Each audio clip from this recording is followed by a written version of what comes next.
आज मैं आपको 6 ईयर ओल्ड बच्चे के लिए क्रॉप टॉप हॉल्टर नेक की ब्लाउज़ बनाकर दिखाऊंगी। तो आइए हम इसे बनाना स्टार्ट करते हैं। इसको बनाने के लिए मैंने क्रेप लिया हुआ है 1/2 मीटर और ये मेरा सीक्वेंस का फैब्रिक है जो कि 1/2 मीटर है। तो आइए इसे बनाना स्टार्ट करते हैं। सबसे पहले आपको 3 इंच पे इस तरीके से निशान लगा लेना है। ये देखिए यहाँ पे हमने 3 इंच पे मार्क किया और एक लाइन ड्रॉ कर लेनी है। तो देखिए मैंने यहाँ पे एक सीधी लाइन ड्रॉ कर ली है। इस निशान के बाद से हम सारे मेज़रमेंट लेना स्टार्ट करेंगे। यहाँ से पहले कपड़े की अर्ज लेंगे तो चेस्ट का 4 करिए और 2 इंच प्लस कर लीजिए। यहाँ पे हमने देखिए शोल्डर का हाफ लेना है तो 5 इंच मैंने शोल्डर लिया हुआ है और आर्म होल भी मैं 5 इंच ही रखूँगी। तो देखिए 5 इंच पे इस तरीके से हमने निशान लगा लिया है। अब इसके बाद हमने इसके चेस्ट की मार्किंग करनी है। तो चेस्ट का 4 और उसमें आपको 2 इंच प्लस कर लेना है मार्जिन के लिए। तो देखिए इस तरीके से 2 इंच पे मैंने मार्जिन ले लिया है। अब यहाँ से हम इसकी लेंथ लेंगे टॉप की। तो मैंने 12 इंच पे मार्क किया। आप अपने हिसाब से कम ज़्यादा रख सकते हैं। तो देखिए मैंने रख लिया। अब इसके बाद हमने इसके वेस्ट की मार्किंग करनी है। तो वेस्ट का 4 और उसमें हमें 2 इंच रखना है। अब यहाँ से हम इस निशान को मिला लेंगे। अगर आप इसमें ज़िप लगाना चाहें तो ज़िप लगा सकते हैं या फिर आप बटन वाले भी बना सकते हैं, आप जैसे भी बनाना चाहें। अब देखिए यहाँ पे हमने इस निशान को इस तरीके से सीधा कर लिया। सीधा करने के बाद यहाँ से हमने आर्म होल के लिए मार्क करना है। तो 1 इंच पे रखूँगी मैं, क्योंकि बच्चे का है तो इसलिए हमने 1 इंच पे रखा हुआ है। अब इसमें हमें शेप दे देना है। देखिए इस तरीके से हमने शेप दिया। शेप देने के बाद अब हमें नेक के लिए मार्क करना है। तो नेक की जो लेंथ रखूँगी वो मैं 3.5 इंच रख रही हूँ। नेक विड्थ रखेंगे हमें 2 इंच रखना है और हमें यहाँ से भी मैं 2.5 इंच रखूँगी और एक बॉक्स बना लेना है। देखिए मैंने बॉक्स बना लिया। अब इसमें आप कोई सा भी शेप ड्रॉ कर सकते हैं अपने नेक के अकॉर्डिंग। अब मैंने 1/2 इंच से थोड़ा सा कम डाउन किया है नेक टू शोल्डर। अब यहाँ से हम लेंगे 1 इंच। जो हमने निशान लगाया था वहाँ पे हमने 1 इंच लिया, यहाँ पे भी हमने 1 इंच लिया और एक निशान सीधा सा ड्रॉ कर लेना है। अब इस निशान को ड्रॉ करने के बाद देखिए हम इसमें नेक का शेप देंगे। तो कुछ इस तरीके से मैंने वी नेक में थोड़ा सा ड्रॉ किया हुआ है। आप कोई सा भी इसमें नेक ड्रॉ कर सकते हैं। तो देखिए इस तरीके से मैंने ये नेक ड्रॉ कर लिया है। अब इसके बाद यहाँ से जो गैपिंग रखनी स्ट्रिप की वो हमने 1.5 इंच पे रखी है। आप अपने हिसाब से 2 इंच भी रख सकते हैं। तो देखिए मैंने 1.5 इंच पे रखा और हमें इस तरीके से आर्म होल के साइड पे जो हमने शेप दिया है वहाँ पे ले जा कर के मिला देना है। देखिए कुछ इस तरीके से मैंने शेप को मिला दिया है। इस शेप को मिलाने के बाद अब आपको इसकी नॉर्मल कटिंग कर लेनी है। तो बस आप जो मैंने मेज़रमेंट बताए हैं उससे आप छोटे बड़े आप जो भी साइज़ का बनाना चाहें बना सकते हैं। तो देखिए मैंने 1.5 इंच का मार्जिन लिया था स्ट्रिप के लिए। अब हमें इसकी कटिंग कर लेनी है। तो मैं इसमें पेस्टिंग का यूज़ नहीं करूँगी। अगर आप पेस्टिंग से बनाना चाहें तो पेस्टिंग से भी बना सकते हैं। ये मेरा फ्रंट पार्ट है, बैक पार्ट की अलग से मार्किंग होगी। बैक पार्ट पे कुछ भी नहीं है, सिंपल सा ही रहेगा। वो जो भी था फ्रंट पार्ट में था इसके। अब देखिए हमें इसकी कटिंग कर लेनी है। तो मैंने इस फैब्रिक को पिन अप करके रखा हुआ था क्योंकि ये बहुत ज़्यादा स्लिप कर रहा था। तो यहाँ से देखिए इसे हम कट कर लेंगे। इसमें मैंने मार्जिन लेके रखा हुआ है इसलिए आपको एक्स्ट्रा मार्जिन लेने की ज़रूरत नहीं है। देखिए यहाँ से कट कर लिया। आर्म होल के साइड पे भी हम कट कर लेंगे और जो नेक है वो भी हमें कट कर लेना है। देखिए यहाँ से भी हमने इसे कट कर लिया। अब इसकी जो नेक की कटिंग है वो यहाँ से हम कर लेंगे। अगर आपको डीप नेक रखना हो तो डीप नेक रख सकते, लेकिन ये काफ़ी डीप हो जाएगा अगर आप ज़्यादा डीप रखोगे तो, इसलिए इतना ही सही है। अब हमें जो हमारा फैब्रिक था, जो हमारा मेन फैब्रिक है उसके ऊपर से हम रखेंगे। तो पहले मैं आपको इसे ओपन करके दिखा देती हूँ ताकि आपको ये समझ में आ जाए कि इसका लुक जो है वो कुछ इस तरीके से आएगा। देखिए कुछ इस तरीके से इसका शेप आया है। अब ये जो बैक पार्ट के लिए आपको नॉर्मल जो फैब्रिक बचेगा उसको इस तरीके से रखिए, बराबर से रख लेना है। और जहाँ पे ये आर्म होल वाला निशान हमने लगाया है उतना ही हम रखेंगे बैक पार्ट के लिए। और इसके बाद इसकी हमें कटिंग कर लेनी है। तो पहले मैं फैब्रिक को अच्छे से एडजस्ट कर लूँगी। एडजस्ट करने के बाद इसकी हमने कटिंग कर लेनी है। जैसे है वैसे ही हम रख के इसकी कटिंग कर लेंगे क्योंकि बैक पार्ट में कुछ नहीं है, बस नॉर्मल सा ही है। तो देखिए यहाँ से हमने इसे कट कर लिया। ये एक्स्ट्रा फैब्रिक मैंने कट कर लिया है। इस तरीके से फ्रंट और बैक दोनों की मैंने मार्किंग और कटिंग दोनों कर ली है। अब हमें इसमें फैब्रिक पे रखना है जो तो इसकी जो फैब्रिक की जो अर्ज है उसके हिसाब से आप ओरे वाला साइड को उस तरीके से ध्यान में रख करके आपको फैब्रिक को इसके ऊपर रखना है।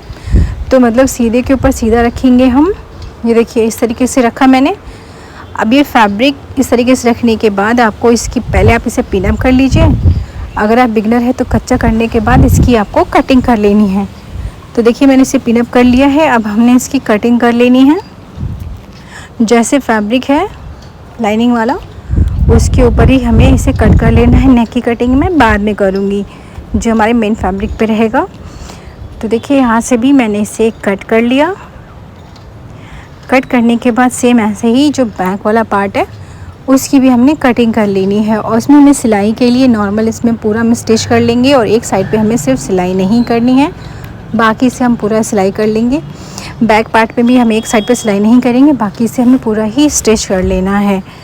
तो देखिए इस तरीके से ये मैंने 1/2 इंच का मार्जिन दे करके सिलाई लगा लेनी है। अगर आप बैक पार्ट में टक्स लगाना चाहें तो टक्स लगा सकते हैं। ये देखिए यहाँ से भी सिलाई कर ली मैंने। अब सिलाई करने के बाद जो एक्स्ट्रा फैब्रिक बचेगा उसे आप बाद में कट कर लीजिएगा। तो देखिए इस तरीके से ये पूरे पे सिलाई हमने लगा लेनी है। सेम ऐसे ही फ्रंट और बैक दोनों में। अब जो नेक है उसके ऊपर भी हमें ऐसे ही सिलाई लगा लेनी है। 1/2 इंच का मार्जिन दे करके मैंने इसके नेक के ऊपर सिलाई लगा ली है। ये देखिए यहाँ से मैंने इसे सिलाई कर ली। आर्म होल के साइड पे भी हम सेम ऐसे ही सिलाई लगा लेंगे। अगर अभी तक आपने मेरे चैनल को सब्सक्राइब नहीं किया है तो प्लीज़ मेरे चैनल को सब्सक्राइब करिए और प्रेस द बेल आइकन, जिससे आपको मेरी अपकमिंग वीडियोस के नोटिफिकेशन मिलते रहे और आप मेरी वीडियो सबसे पहले देख सकें। तो देखिए इस तरीके से ये मैंने कट कर लिया। नेक के साइड की कटिंग कर ली मैंने। कटिंग करने के बाद जो इसके ऊपर हमें छोटे छोटे टक्स कट लगाने हैं, ताकि जब हम इसे सीधा करें तो ये आसानी से सीधा हो जाए और इसमें आपको कोई प्रॉब्लम ना हो। तो देखिए इस तरीके से हमने इसमें छोटे छोटे कट लगा लिए। ये देखिए कट लगाने के बाद हमने इसे फैब्रिक को सीधा करना है। तो यहाँ से मैंने इसके बॉटम मैंने सिलाई नहीं लगाई है, तो वहाँ से मैं फैब्रिक को सीधा कर लूँगी। ये देखिए कुछ इस तरीके से इसे सीधा कर लेना है। तो ये देखिए मैंने इसे सीधा कर लिया। आप इसके कॉर्नर को किसी नुकीली चीज़ की हेल्प से सीधा कर ली, जैसे मैंने सीजर से इसे सीधा कर लिया है। यहाँ दूसरे वाले शोल्डर को भी हम सीधा कर लेंगे। ये देखिए इस तरीके से मैंने इसे सीधा कर लिया। इस पर आयरन करने की ज़रूरत नहीं पड़ेगी, क्योंकि ये बिना आयरन के भी अच्छा सा ही लुक आएगा इसका। तो देखिए इस तरीके से फ्रंट पार्ट मैंने सीधा कर लिया। सीधा करने के बाद जो बैक वाला पार्ट था उसे भी हम ऐसे ही सीधा कर लेंगे। उसके बाद हमने इसकी साइड की फेडिंग का जो निशान लगाया था उस पे ही हमें सिलाई लगा लेनी है। तो सीधे पे सीधा रखेंगे और इसके ऊपर हमें सिलाई लगा लेनी है। अगर आपको समझ में नहीं आया तो 2 इंच का मार्जिन आपने लिया था, तो 2 इंच के मार्जिन पे आपको साइड में सिलाई लगा लेनी है। अगर आपको ज़िप लगानी है तो आप साइड में ज़िप लगा सकते हैं। मैं साइड में ज़िप लगाऊंगी। तो देखिए इस तरीके से यहाँ पे बराबर से रखा मैंने। अब इसके ऊपर हम सिलाई लगा लेंगे। ये देखिए बराबर। अगर आप बिगिनर है तो पहले से पिन अप कर लीजिए या फिर कच्चा कर लीजिए, फिर उसके बाद आप इसके ऊपर सिलाई लगा सकते हैं। तो ये मैं पूरे पे ही सिलाई लगा लूँगी। ये देखिए इस तरीके से मैंने यहाँ पे सिलाई लगा ली। सिलाई लगाने के बाद अब हमें दूसरे साइड पे भी सेम ऐसे ही सिलाई लगा लेनी है। ये जो मेरा मेन फैब्रिक है वो थोड़ा सा एक्स्ट्रा है, उसे मैं बाद में कट करूँगी। तो देखिए इस तरीके से रखा हमने। बराबर से रखेंगे, बिल्कुल मिला के रखना है। और यहाँ पे भी हम सिलाई लगा लेंगे। देखिए मैंने यहाँ पे सिलाई लगा ली है। ये देखिए इस तरीके से हम पूरा सिलाई लगा लेंगे। फिर जो ऊपर जहाँ पे हमारा जो शोल्डर था, ऊपर साइड पे जो होल्डर वाला शेप था हमारा, इसको हम अंदर साइड को इस तरीके से मोड़ लेंगे हाथ से ही। और इसके ऊपर आपको नॉर्मल सिलाई लगा लेनी है। ये देखिए अगर आप यहाँ पे डोरी लगाना चाहें तो डोरी लगा सकते हैं। तो देखिए इस तरीके से यहाँ पे सिलाई लगा ली मैंने। सेम ऐसे ही दूसरे साइड वाले फैब्रिक को भी अंदर साइड को करना है और यहाँ पे भी सिलाई लगा लेनी है। तो मैंने आपको बहुत ही इजी मेथड बताया है। अगर आप इस तरीके से होल्डर क्रॉप टॉप बनाना चाहें तो बना सकते हैं। ये देखने में बहुत ही यूनिक लगता है, तो आप ज़रूर बनाइएगा। तो देखिए इस तरीके से वो मेरी टॉप बन के रेडी हो चुकी है। इसे मैं आपको सीधा करके दिखा देती हूँ। देखिए जो मेरी होल्डर ने की टॉप आएगी वो इस तरीके से आएगी। यहाँ पे मैं हुकाई बनाऊंगी और ये बैक से कुछ इस तरीके से नज़र आएगा। आप इस टॉप को लहंगे के साथ, जीन्स के साथ, स्कर्ट के साथ वेयर कर सकते हैं। ये देखने में बहुत ही अच्छी लगेगी। तो होप यू लाइक इट। अगर आपको आज की मेरी वीडियो अच्छी लगी हो तो प्लीज़ इसे लाइक करिए, शेयर करिए और सब्सक्राइब करना ना भूलिए अगर आप मेरे चैनल पे नए हैं तो। और वीडियो से रिलेटेड अगर आपके पास कोई क्वेश्चंस है तो आप मुझे कमेंट बॉक्स में कमेंट करके पूछ सकते हैं, मैं उसके रिप्लाई आपको ज़रूर दे दूँगी। सो मिलते हैं नेक्स्ट वीडियो में नए टॉपिक के साथ। Thanks for watching. Thank you.